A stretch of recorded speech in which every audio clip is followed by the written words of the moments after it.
Bom dia aos amigos do BID, desculpas por falar em português, desculpas pelo vídeo.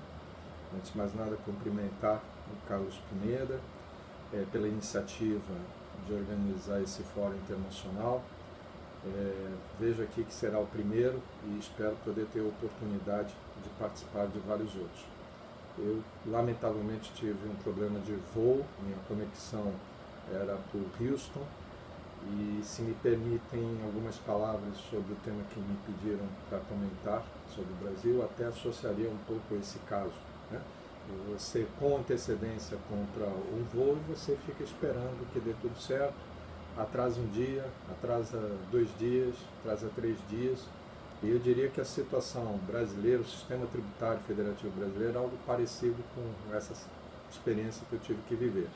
Nosso sistema tributário foi criado nos anos 60, é dos primeiros países do mundo a ter organizado, a ter criado um imposto do tipo valor adicionado e como tal, né, o pioneirismo também tem seus lados ruins, né? Atribuímos o maior imposto próximo do valor adicionado ao governo estadual, no nível intermediário do governo, e ainda dividimos a tributação de bens e serviços em 3 impostos: produtos industrializados com o governo central, mercadorias com o governo intermediário estadual, serviços com o governo local. No meu primeiro slide é uma experiência que eu não recomendo aos demais países. Tem vantagens, os governos subnacionais acabam conseguindo arrecadar muito bem, temos uma federação muito descentralizada de direito e de fato. As competências tributárias são cravadas no texto constitucional, são competências próprias, mas isso resulta em algumas dificuldades. Não há articulação federativa, na minha opinião, apropriada no Brasil. Eu acho que o melhor sintoma disso é a guerra fiscal do ICMS, que é conhecida e reconhecida internacionalmente. Recentemente, atravessamos a pior crise financeira da história,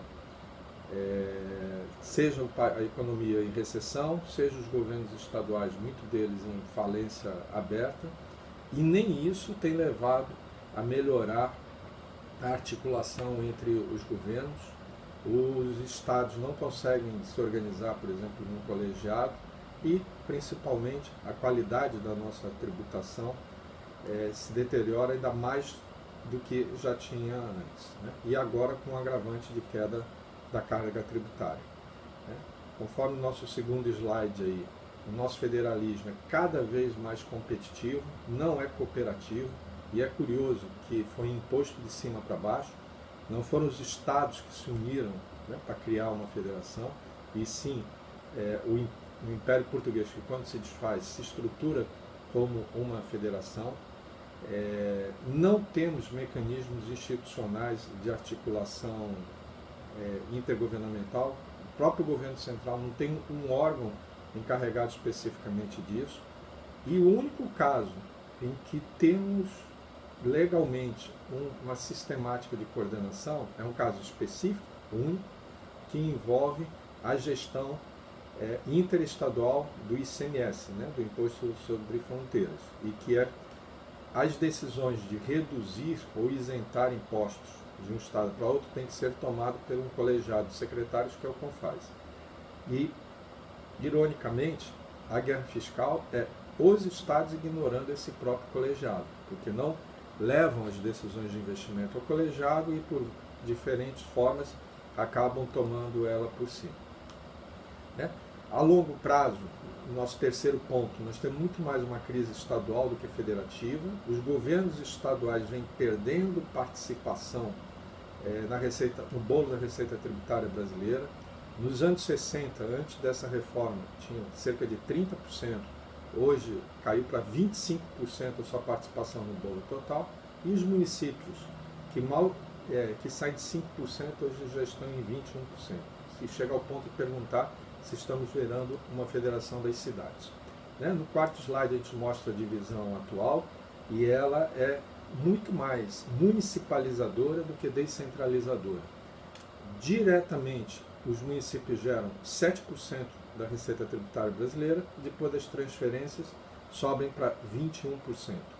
Os estados que geravam 27% caem para 25%, o governo central que gerava 65% cai para 54%. Quer dizer, o grande ganhador aqui na nossa federação são os governos locais. Nós estamos falando aqui só das transferências constitucionais de repartição obrigatória de tributos. Mas por trás, essa falta de articulação leva a competições entre governos, que inclusive se espelha na própria competição entre figuras tributárias. Ao contrário do resto do mundo, contribuições no Brasil não incidem apenas sobre salário, também alcançam vendas e lucro. Não vão só para a Previdência Social, acabam financiando o governo central como um todo. Como as contribuições têm a mesma base dos impostos, mas os impostos são repartilhados, o resultado é que cobra-se cada vez mais contribuições. Vocês podem ver à sua direita, nesse slide 5, que no caso do governo central, 2/3 da receita tributária provém de contribuição e apenas 1/3 provém dos impostos clássicos. E aí está incluindo o imposto de renda, os impostos sobre comércio exterior, o imposto sobre produtos industrializados. Quando eu olho o sistema tributário como um todo à esquerda, já está meio a meio. O que está por trás disso, no nosso slide 6, é uma recentralização. Né? Nós podemos verificar, por exemplo, imposto de renda à esquerda, imposto de renda e IPI, que são os impostos compartilhados, hoje eles arrecadam menos do que as contribuições que não são repartidas. Além disso, pelo lado do gasto, cada vez mais gastos sociais básicos como educação e saúde são atendidos pelos governos locais, subnacionais e não pelo governo central. Isso em si não é um problema, desde que estivesse sendo feito de uma forma planejada e organizada, que não é o caso que temos aqui no Brasil. O nosso sistema tributário, conforme a gente pode ver no slide 7, ele sempre foi muito eficiente em arrecadar bem. Né? Se a gente olhar a nossa história, a esquerda do pós-guerra, é um crescimento importante dessa carga tributária que chega a casa de 35% do PIB, incluindo aí todas as contribuições, royalties de petróleo, acima da média das economias emergentes. Só que esse sistema, na minha opinião pessoal, faliu, tem uma quebra estrutural, porque desde a crise mundial de 2008, ou mesmo desde 2005, você tem uma redução da carga tributária, conforme a gente pode ver à direita, e já se perdeu algo como 2 pontos percentuais do PIB. No slide 8 a gente vê que a perda, inclusive, é maior no governo central do que nos governos estaduais e municipais, que procuraram explorar outros tributos e outras figuras, principalmente os serviços, no caso dos governos, no caso dos governos municipais. No nosso slide 9, a gente vê como o ICMS, que era o maior imposto da nossa economia, perde importância histórica ao longo do tempo. Hoje, ele tem uma base mais ampla do que quando foi criado nos anos 60, mas arrecada só 7% do PIB e responde por 20% da receita nacional, quando já respondeu por 35%. 2 motivos básicos explicam esse esvaziamento do imposto estadual: a desindustrialização, porque ele é um imposto sobre mercadorias e não sobre serviços, e a guerra fiscal, que mesmo com a crise os estados continuam praticando. No slide 10 a gente dá para ter uma ideia do tamanho da renúncia tributária por unidades da federação. Na média, nós estamos falando em algo como 10%, em alguns estados chega a mais de 50%. Isso quando medem corretamente. Caminhando para concluir, um pouco dessa nossa articulação intergovernamental, nós tivemos mais no campo da administração tributária do que da formulação e execução da política, por conta de financiamentos para projetos de modernização de gestão, sendo que o mais importante deles, pioneiro, foi iniciado pelo BID, como Programa de Financiamento aos Estados, o PNAF. Depois também teve o Programa de Financiamento dos Municípios, o BNDES também teve, o próprio Banco Mundial também sempre tem componentes de financiamento. Fizemos muito avanços, mas ainda há muito mais por se fazer e, em minha opinião pessoal, esses programas foram um pouquinho deixados de lado. Há o que fazer porque o Brasil segue sendo campeão mundial de compliance naquelas estimativas, né, do Doing Business. Várias medidas poderiam ser tomadas independente de mudanças de lei, coloco aí no slide 12 como unificação dos cadastros. Cada governo aqui tem um cadastro e nem sempre os cadastros se falam entre si. Quando se falam, depende de convênio e, pasmem, muitas vezes um governo precisa comprar, pagar para ter acesso ao cadastro do governo central, nem sempre estão atualizados. Não temos um cadastro de imóveis, cada cidade tem seu próprio cadastro, a Receita estava tentando integrar, não conseguimos avançar. Temos tido sim operações tributárias conjuntas dos diferentes governos, mas não é uma ação coordenada, não é uma ação sistêmica, nem mesmo no caso da aduana. Por fim, no nosso 13º slide, aí caminhando para o final, eu diria assim, precisamos ter mudanças institucionais, não dá para ficar esperando a companhia aérea mudar o seu voo, e aqui nós estamos, acho que na mesma situação, acomodados, né? Não temos mecanismos de articulação intergovernamental que aproxime das experiências internacionais de um federalismo mais cooperativo, né? e coordenado. As negociações são individuais, caso a caso, entre o governo central e os governos estaduais.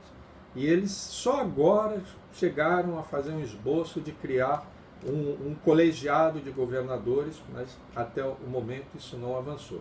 Na verdade, é preciso uma mudança cultural para que também, na minha opinião pessoal, os governos passam a se unir, independente de partido, independente de religião, para pleitearem mudanças.